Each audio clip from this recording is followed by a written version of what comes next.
Alright, so welcome to my video on wiring a radio. It's just going to be a basic video, I guess. I'm going to try to cover the basics of the process in which you would take, I guess, to wire up your aftermarket stereo.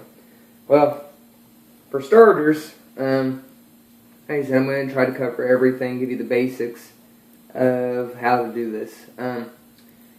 First, you need your aftermarket stereo. You need a roll of electrical tape. You need your the wiring that comes with the stereo itself, and then you need one of these. You can get this offline or at, a store or something. I got mine from Walmart. Whenever you go to the stereo section, and they will have the, you just look for the type of car you have, basically. In my case, I got a Scion TC, so I needed the Toyota brand. How I know I needed the Toyota brand is, well, if you don't know what type of make your vehicle is, check on the package, and it will actually have a listing of the vehicles that it covers for that distinct whatever. They got GM, they got Toyota, they got Honda, they've got, they even have a Universal. If you're still uncertain, if you look inside the package itself, you'll see the wiring like that. I guess just match that up if you already took your stock stereo out. Either way, let's see. The tools you will need, in this case, for starters, dear God, I highly recommend getting one of these. This thing has done wonders for me.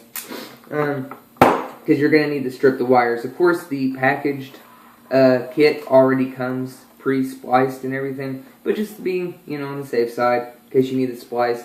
I took this out of my old vehicle, so the wiring's a little stupid on some of these, so this will have to be recut and spliced on some of them. Either way, like I said, I highly, highly recommend this thing. This thing works wonders. If not, this is the next best thing. Cheap, it'll get the job done. And then if you are just in desperate matter, fucking scissors. Scissors. Not easy. Gotta be careful, delicate, but it will do the trick.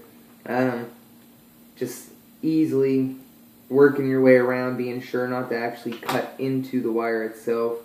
And then a little bit of pressure, pull, and it'll come off. But like I said, I'll be using this. This is my lifesaver. Highly recommend getting one if you don't have one. Okay, so like I said, you will need the wiring that comes with your aftermarket stereo, and then you will need to go ahead and purchase another wiring harness if you haven't already, or your your aftermarket stereo didn't come with one.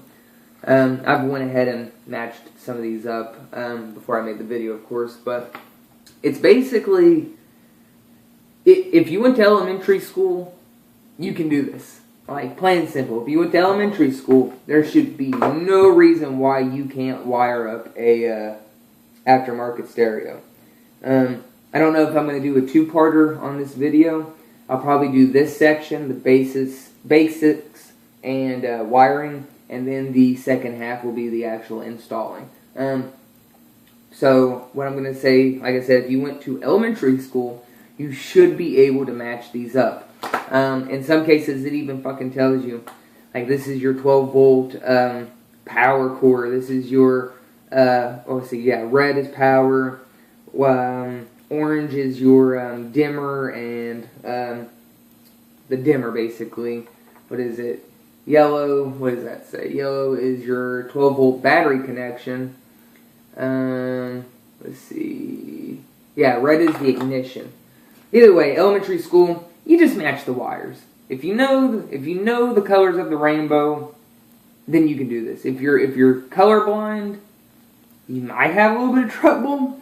But if you're not colorblind, then this is easy as can be. Black is ground, yada yada yada.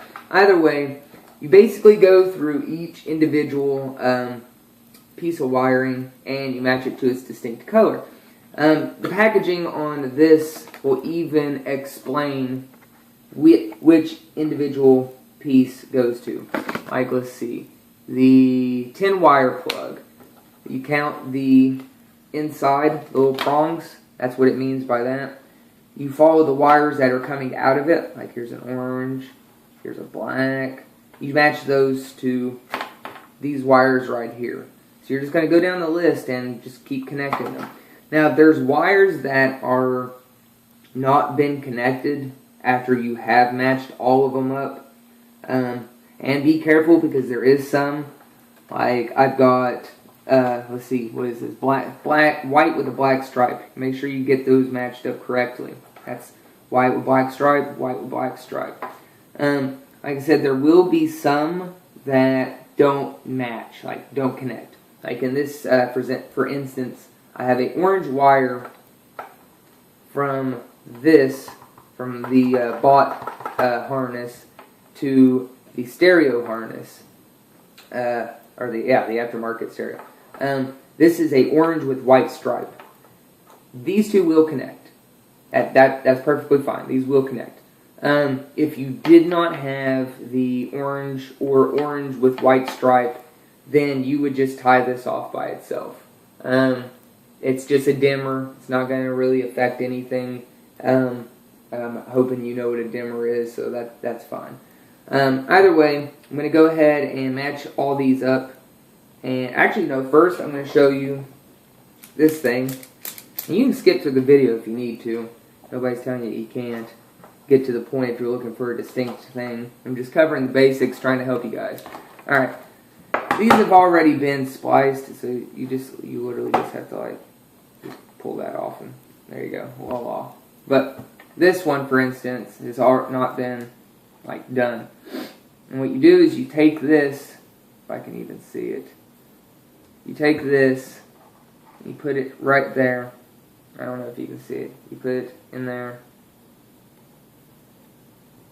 Line it up how you need it. And then just squeeze. Boom. Look at that shit. Look at that. Fucking magic. Brilliant. Fucking brilliant. Okay. Anyway, I'm going to tie these up real quick. And then I will be back to show you how they're all tied up. And then also really quick, since I've already done the yellow, I'll go ahead and show you. So like I said, you've got your two different wirings. You got the one that goes into the back of the radio, and then you have your one that actually plugs into the vehicle section of it. So you take the two wires. Now, like I said, I'm using electrical tape. You could use shrinking tape, or the shrinking tape or whatever, but I keep it old school.